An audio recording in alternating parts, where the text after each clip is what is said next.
où nous venons nous rassembler, mais avec une adoration formaliste. C'est-à-dire que je mène une double vie, parlons peu, parlons bien. J'ai des choses que je fais, je viens en sous-marin, mais je viens toucher le piano, je viens toucher le micro, je viens toucher ceci. Oh, quand on regarde dans l'Ancien Testament, c'est des choses qui étaient sacrées, mises à part. Mais même toi-même, tu es sacré, tu es mis à part. Oh, tu ne réalises pas que tu es mis à part, tu étais à Matamatsenge, on t'a enlevé dans la boue, on t'a amené là au palais. Réalise que c'est une grâce. On aurait pu t'oublier. La grâce a prévalu, on t'a amené. On t'a lavé, on t'a purifié. Tu as un statut particulier. Tu ne peux plus te déplacer sans la garde rapprochée. Ou que tu aies la garde à côté de toi. Même quand tu dis, oh, laissez-moi.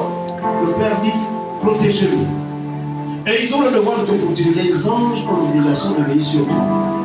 Où que tu ailles, ils ont le regard sur toi. Mais toi-même, tu n'as pas conservé. On n'a jamais vu ça avec les enfants des présidents. Il est enfant du président, mais celui qui est dans tous les scandales. Il est enfant du président, mais celui qui est dans la drogue. Quand on vient arrêter comme ça, la police arrive, il vient de faire l'accident, il vient de casser un mur. On tourne dans la voiture, il a goûté le liqueur, parfois les filles sont nues. Est-ce que ça nous isolera quand on paye? Mais c'est ce que nous faisons dans l'église. Nous menons des vies qui ne sont pas profondes, quand bien nous avons eu un statut particulier qui fait de nous des personnes différentes dans le monde. C'est bien beau de dire Dieu est devenu mon père.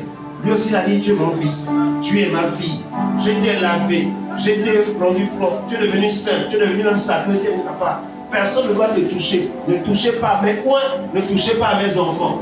Mais toi-même, par la qualité de ta vie, tu attires l'ennemi dans ta vie, tu attires l'ennemi dans. C'est-à-dire que tout ce qui est sacré est devenu pour toi quelque chose de qui n'a pas de valeur, tu souffres. Tu n'as pas conscience de qui tu es devenu. Les autres se battent pour le statut particulier. J'ai vu ça encore journalière. Les communicateurs se battent pour avoir un statut particulier. C'est-à-dire qu'ils ne veulent pas être traités comme tout le monde. Toi, tu l'as de facto. Mais tu ne tiens pas compte de ton statut particulier. Tu le fous le bien. Mais pourtant, tu te plains que ta vie doit fonctionner. Tout doit aller convenablement. Tout doit marcher.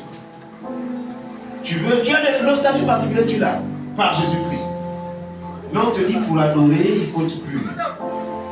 Tu ne peux pas t'approcher de lui. Et là, si tu lis Jean 13, 3 à 10, Hébreux 10, 22, 1 Jean 1, 9, si nous confessons nos péchés, il est digne et juste de nous pardonner, de nous purifier de toute iniquité. Donc je ne permettrai rien qui soit dans ma vie qui me mettra en porte-à-faux vis-à-vis de mon Père et qui fera en sorte que je souille le nom de mon Père. Je vous ai mis l'exemple ici. Ce monsieur avait dit que, oh, moi qui marchais ici, parce que quand tu rentres au Pétaneuf, comme j'en avais dit, comme c'est penché, c'est comme ça. Depuis le portail, on n'a personne de l'autre bâtiment, tu vois rentrer. Mais lui était monsieur grand, influent.